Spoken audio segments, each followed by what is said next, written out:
본문 11절 6장 각각 저희에게 흰 두루마기를 주시며 가라사대 아직 잠시 동안 쉬되 저희 동무 종들과 형제들로 자기처럼 죽임을 받아 그 수가 차기까지 하라 하시더라. 각각 저희에게 흰 두루마기를 주시며 라고 했습니다. 순교당한 자들이 언제까지 신은혜 주시겠냐고 호소하자 흰 두루마리를 주시며 아직 잠시 동안 쉬되 저희 동무 종들과 형제들도 자기처럼 죽임을 받아 그 수가 차기까지 하라. 다시 말하면 아직 세상에는 너희처럼 순교받을 자들이 있다. 그러니까 아직은 조금 참고 너희 좀 쉬고 있다가 조금 참아라. 그래서 그 하나님이 작정한 그 순교의 수, 그 증인의 수, 그 차기까지 좀 기다려라. 여기서 순교자 한 사람 한 사람에게 흰 두루마기가 주어졌습니다. 이것은 발에까지 끌리는 흰옷이죠. 흰색은 의, 순결, 영화, 승리를 뜻합니다. 따라서 흰 두루마기는 순교자들이 땅에서 의롭고 순결하게 끝까지 신앙을 잘 지켜 승리한 것에 대한 보상적 차원의 영예로운 여러분 표시인 겁니다. 잠시 동안 쉬되 그 수가 차기까지라고 했습니다. 신원해달라는, 복수해달라는 순교자들의 요구가 여기저기 잠시 보도됩니다. 공의롭게 심판 좀 해주십시오. 공의롭게 심판 좀 해주십시오. 라고 그들이 외치자 좀 기다려라.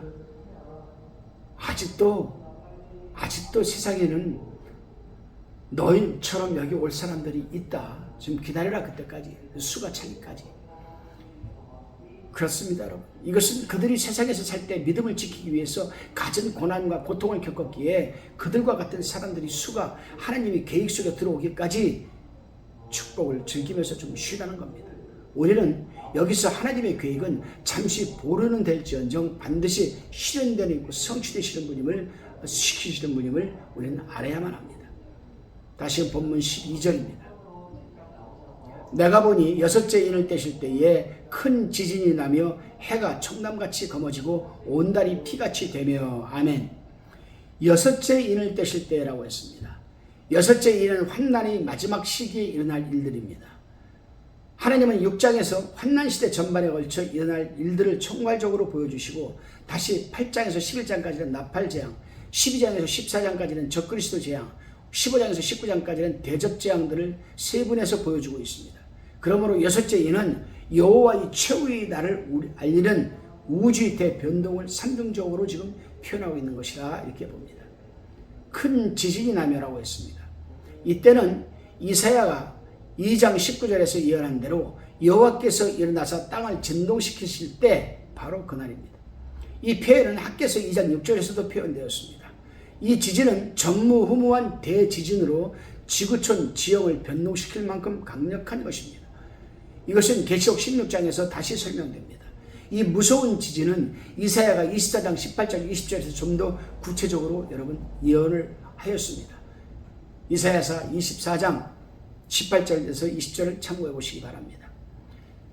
근데 이때에 해가 총담같이 검어지고라고 했습니다. 이것은 또 요엘 선지자가 요엘서 2장 31절에서 32절까지 이미 예언한 말씀입니다. 여기서 총담은 검은 염소털로 만든 상복을 뜻하는데 총담같이 검다라는 것은 아주 검다는 것을 뜻합니다. 그렇다면 무엇 때문에 해가 검게 보이는 것일까? 이 부분의 해석은 또 대부분의 주석들이 문자적으로 보지 않고 영적으로 보는데 문자적으로 보아야 합니다, 여러분. 그러나 문자적으로 보는 어떤 이들 가운데서도 계기일식으로 보는 사람들도 있습니다. 해가 검게 보이면 빛을 잃고 온 천지가 캄캄해질 것인데 그것은 완전 계기일식이 될 수도 있다라고 주장을 하기도 합니다. 여러분 한번 생각해 보십시오.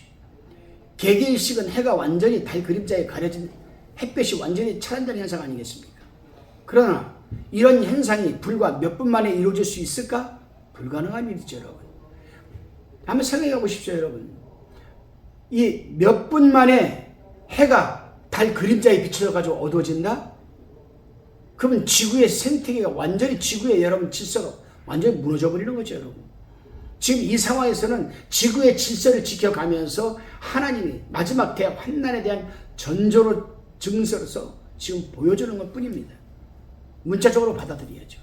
우리는 이 부분을 자연스럽게 문장에 나타난 문자적으로 이해를 해야만 됩니다. 자, 그럼 한번 구체적으로 한번 생각해 볼까요? 대지진이 일어나면 여러분, 화산이 터진다는 것은 자명한 일입니다. 그리고 대지진이 일어나면 대지각 변동도 일어납니다. 대지각 변동이 일어나면 멘틀리 용암이 분화구를 통해 터져 나올 것은 분명합니다. 엄청난 화산재가 지구촌 곳곳에서 터져나와 천지를 덮을 것이며 거기다가 대지진으로 인한 화재와 연기 또 핵폭탄이 터질 경우 대기권은 먼저 구름으로 해를 완전히 가려 천지가 캄캄하게 되는 것은 당연한 것 아니겠습니까, 여러분? 그래요. 우리는 전쟁을 통해서만 핵폭탄이 터진다고 생각하지만 아닙니다. 전 세계적으로 대지진이 일어난다면 지구촌 각 나라들이 지금 비축하고 있는 핵폭탄은 자연히 터지게 되어 있습니다, 여러분. 각 나라들이 대환난 시기는 가뭄시다라고 했습니다. 지진과 화산 폭발로 인해서 바짝 마른 산림지대에 산불이 날 수도 있습니다. 전 지구촌 산림의 절반도 다 타버릴 화재가 일어날 것입니다. 그 산불이 일어나면 그 구름과 먼지가 또 연기가 대기권을 가리게 될 것은 분명하고, 이 정도 되면 해는 완전히 검게 보이고 천지가 캄캄하게 될 수밖에 없는 것 아니겠습니까, 여러분? 우리는 이 말씀에서 해가 어두워지는 이유를 지금 살펴보았습니다.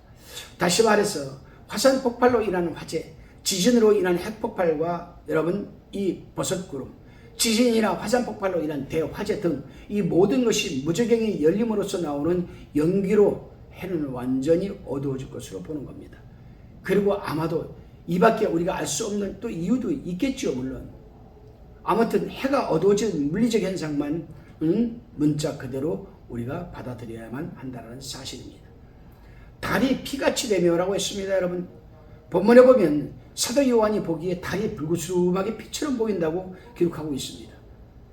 해가 총각같이 검어지는 것이 이해된다면 달이 피빛으로 보이는 것도 얼마든지 여러분 이해될 수가 있습니다. 이것도 문자적으로 그대로 받아들여야 됩니다, 여러분. 여호와의 크고 두려운 날이 이르기 전에 해가 어두워지고 달이 핏빛같이 변한다는 이 요엘의 예언은 본문과 완전히 일치하고 있습니다. 해가 어두워지고 달이 핏빛같이 되는 일은 여호와의 크고 두려운 날, 곧 주님이 심판하기 위하여 재림하시는 날 바로 전에 있을 것 일로 묘사되고 있습니다. 여러분, 빅 아일랜드가 화산이 터지고 용암이 막 흘러나왔을 때 멀리서 그걸 촬영한 걸 하늘을 보았습니까, 여러분? 완전히 시뻘게 붉게 묻지 않았습니까, 여러분? 일개 한 나라에, 빅 아일랜드 일개 한 나라에서 여러분 화산이 터져가지고 용암이 분출돼가지고 용암이 흘러나오는 그 주변 모두가 다 하늘이 붉게 물들었는데 전 세계가 여러분 지진이 다 터지고 일어난다면 여러분 어떻게 되겠습니까, 여러분? 그렇습니다. 이것은 그 시기가 언제냐? 우리 어린 양이 인을 뗄 때, 여섯째 인을 뗄 때 우리는 기억을 해야 됩니다. 그래요. 주님이 재림하시기 바로 직전에는 천지 개벽이 일어나는 시기인 것을 우리는 명심하고 있어야 됩니다. 다시금 본문 13절을 우리가 봉독해 봅니다. 하늘의 별들이 무화과 나무가 대풍에 흔들려 이 선과 실이 떨어지는 것 같이 땅에 떨어지며 라고 했습니다. 이 말씀은 문자 그대로 하늘의 별들을 말합니다. 이 별들은 혜성이나 유성, 즉 유성을 운석이라고 그러죠. 우리가 운석. 이 혜성이나 운석, 우주 쓰레기 같은 것으로 볼 수도 있습니다. 지구 대기권 안으로 날아드는 운석은 하늘의 별들입니다, 여러분. 이 수명을 다한 별들이 떨어지는 거예요. 그걸 유성이라고 하고 그것을 여러분가 운석이라고 합니다. 태양계 안에는 수천만 개의 운석이 떠돌고 있습니다. 수명을 다한 별들이 운석으로 떠돌아다니는 그런 운석들이 어떤 이유로 지구 대기권 안으로 떨어지게 되는 것입니다. 14절 본문, 하늘은 종이축이 말리는 것 같이 떠나가고 각 산과 섬이 제자리에서 옮기우매. 하늘은 종이축 말리는 것 같이 떠나가고 라고 했습니다. 이것은 이사야 선지자의 예언 성취라고 할 수 있습니다. 이사야서 34장 4절에 하늘의 만상이 사라지고 하늘들이 두루마리같이 말리되 그 만상의 휘전함이 포도나무 잎이 마름같이 무화과나무 잎이 마름같이라고 예언을 했습니다. 여러분. 여기서 하늘은 이 종이축이 말리는 것 같다는 그 뜻은 무엇을 말하는 걸까? 이것을 킹제임스 영어 성경에서는 하늘이 떠나다라고 번역을 했고 NIV 영어 성경은 하늘이 물러가다라고 번역을 했습니다. 따라서 이 말씀은 재림하시는 주님을 위해 하늘이 길을 열어주는 것으로 우리는 이해를 해야만 합니다. 각 산과 섬이 제자리에서 옮겨오네라고 했습니다. 대지각 변동으로 산과 섬이 자리바꿈을 하게 되는 거죠. 요즘 유튜브를 보게 되면은 대지각 변동이 곧 있을 것인데 미국이 우리나라가 될 수 있고 우리가 미국이 될 수도 있고 그런 말들을 해요. 그건 지각 변동을 얘기하는 것이죠. 엄청난 지진과 해일, 태풍, 화산 폭발, 운석 낙하 이런 걸 지각의 변동이 생기는 것은 기정사실입니다. 지각판 구조에 영향을 미치는 지각 변동으로 바다에 침몰하는 산과 섬이 있을 수 있고 바닷속 산과 여러분 이 바닷속에 섬이 솟아올라서 육지가 될 수도 있는 겁니다. 일본이 그런 나라 아니겠습니까? 여러분? 이 부분에 대해서 우리는 이사야 선지자도 분명한 예언을 하였습니다. 이사야서 13장 13절에 보게 되면 나 만군의 여호와가 분하여 맹렬히 노하는 날에 하늘을 진동시키며 땅을 흔들어 그 자리에서 떠나가게 하리니 지각변동을 얘기하고 있죠. 이사야의 예언도 지진으로 인해 땅이 흔들려 자리바꿈을 한다는 사실을 암시하고 있는 겁니다. 여러분. 본문 6장 15절 말씀을 봉독해 봅니다. 땅의 임금들과 왕족들과 장군들과 부자들과 강한 자들과 각 종과 저하 자주자가 굴과 산 바위 틈에 숨어. 본문은 하나님의 재앙을 두려워하는 7부류의 사람들을 지금 나열하고 있습니다. 이런 대재앙을 보고 대환난을 보고 두려워하지 않을 사람이 어디 있겠습니까? 여러분. 땅에 있는 모든 사람들이 두려워 떨었다고 하지 않고 그들을 7부류로 분류하고 있다는 사실에 우리는 주목을 해야 됩니다. 그런 거 보면 우리 인간들이 얼마나 참 강심장이고 우리 인간들이 얼마나 여러분 교만하고 우리 인간들의 마음이 얼마나 다이아몬드처럼 황금처럼 단단한지 몰라요. 여러분. 저는 이 요한계시록 이 부분을 읽으면서 겁이 나더라고요. 겁이 나요. 그래서 주님, 제가 이 세상에서 사명을 다 마치고 주님 앞에 가기까지 대환난이 있지 말게 하옵소서. 그런 기도도 저는 한 적이 있어요. 여러분. 그래요. 그래서 본문은 그런 인간들의 강팍한 그런 마음을 알고 땅에 있는 모든 사람들이 두려워 떨었다라고 하지 않고 그들을 7부류로 분류하고 있다는 사실에 우리는 주목을 해서 여러분 읽어봐야 됩니다. 첫째 부류는 땅의 임금들입니다. 땅의 임금들 보수를 썼죠. 전 세계에 있는 대통령, 왕, 이들은 권력의 최상부층에 있는 상층부에 있는 자들로서 만왕의 왕인 어린 양을 인정하지 않고 오히려 사단과 합세하여 하나님을 대적하고 백성들을 미혹하여 짐승 정부에 복종하게 한 악의 장본인들을 의미합니다. 두 번째 부류는 왕족들이라고 했습니다. 고관이나 귀족들, 왕의 신복들로서 왕과 함께 하나님을 대적하고 성도들을 핍박하는 주체 세력들을 의미합니다. 세 번째 부류들은 장군들이라고 했습니다. 군대 지휘권을 가지고 짐승 정부에 충성하며 이마나 손에 666표를 받지 않는 사람들을 잡아들이는데 한몫을 하게 될 사람들을 의미합니다. 네 번째 부류들은 부자들이라고 했습니다. 환난 시대의 부자들은 권력의 실현으로서 하면서 그들이 여러분 이 경제적 부로 사람들에게 영향을 미쳐 하나님 없는 맘모니즘에 빠지게 하는 그런 부류들입니다. 다섯 번째 부류는 강한 자들입니다. 이들은 힘있고 권력 있는 자들입니다. 적그리스도 시대에는 강한 자가 되기 위해서는 권력에 아부할 필요가 있기 때문입니다. 여섯째 부류는 자주자라고 했습니다. 자주자. 이들은 서민 대중으로서 농사짓는 농민, 지주, 또 자영업을 하는 자들, 그런 사람들입니다. 그 수가 가장 많죠. 생계 문제로 인해 아무에게도 구속받지 않는 자유인을 의미합니다. 일곱 번째 마지막 부류가 여러분 사회의 최하층 계급으로 개인이나 자유나 인격의 존엄을 인정받지 못하고 남의 밑에서 다른 사람을 섬기는 종들을 지금 말하고 있습니다. 이렇게 7부류가 있습니다. 그런데 이들이 대환난이 시작되고 여러분 이 정말 비극적인 일들이 이 대환난이 시작되면 굴과 산 바위 틈에 숨는다고 했습니다. 지진이 나서 모든 것이 무너지는 바람에 땅굴이나 산 바위 틈이 안전하다고 판단하여 대피하는 모습을 지금 기록한 겁니다. 16절입니다. 산과 바위에게 이르되 우리 위에 떨어져 보좌에 앉으신 이 낫에서와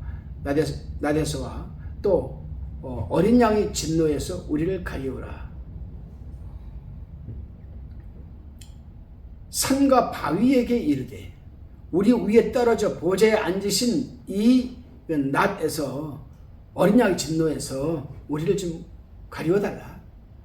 산으로 도망갈 때에는 살아보겠다고 굴과 산 바위 틈에 숨었지만은 우주적 대재난 앞에 거기서도 살 희망이 없다고 판단하고 차라리 산사태 짓눌려 죽는 것이 낫다라고 판단하면서 울부짖는 호소입니다. 보좌에 앉으신 이와 어린 양의 진노에서 우리를 가리우라. 이들은 견딜 수 없는 고통 가운데 처하여 주님의 심판에서 좀 건져달라고 절망적인 목소리로 호소하는 겁니다. 다시 말씀드리면은 대환난이 시작돼서 대지진이 일어나게 되면은 막 땅이 갈라지고 뭐 건물이 무너지고 그러니까 이들이 판단하기를 안전한 곳은 이 산이다. 높은 아주 튼튼한 바위 밑에 굴과 또 산 바위 틈에 숨자. 다 도망가는 겁니다. 거기 가서. 근데 거기가 있으면 여러분 대지진이라고 대환난이 나는데 하나님께서 여러분 이 굴 속에 숨어 있다고 산 바위 틈에 숨어 있다고 거기 여러분 해가 안 가겠습니까? 거기 심판이 안 미치겠습니까? 그러니까 차라리 우리를 죽여주십시오. 그런 날이 온다라는 겁니다. 여러분 반드시. 다시 본문 17절입니다. 그들이 진노의 큰 날이 이르렀으니 누가 능히 서리요 하더라. 그들이 진노의 큰 날이 이르렀으니 누가 능히 서리요. 7년 대환난은 하나님이 진노가 쏟아지는 그 날로 어느 누구도 그 앞에 설 수 없음을 지금 밝히는 겁니다. 여러분 우리는 오늘 요한계시록 6장을 살펴봤습니다. 마지막 때에 이 대환난이 시작되게 되면은 여러분 대지진이 일어나게 되면 여러분 엄청난 부수적으로 일어나는 일들이 엄청나게 많죠. 여러분 화산도 터질 것이고 또 여러분 핵을 가지고 있는 그 나라에서도 핵폭탄이 터져버릴 것이고 하늘은 온통 시커매졌다가 다시 용암이 흐르면 벌거졌다가 참 그러한 날이 오는데 그 당시에 살고 있는 이 7부류들은 그래도 살겠다고 굴속이나 산 바위 틈에 숨어들어서 거기서 이 대환난을 피해보려고 하지만 피해지겠습니까 여러분? 그게 결국 그들은 차라리 우리를 죽여달라 17절 마지막 절에서 뭐라고 합니까? 그들이 진노의 큰 날이 이르렀으니 누가 능히 서리요 하더라. 누가 능히 피할 수가 있겠느냐 이 말씀이죠 여러분. 그렇습니다 여러분. 7년 대환난은 하나님이 진노가 쏟아지는 날로 어느 누구도 그 앞에 설 수 없고 피할 수 없음을 우리는 명심해야 됩니다. 기도하시겠습니다. 하나님 감사합니다. 그럼에도 감사합니다. 오늘 본문에 나타난 7부류의 사람들이 되지 않게 도와주시고 주님이 언제 오실지라도 우리는 맡은 사명에 최선을 다하며 살아가는 우리들이 되게 하옵소서. 예수 그리스도 이름으로 기도하옵나이다. 아멘.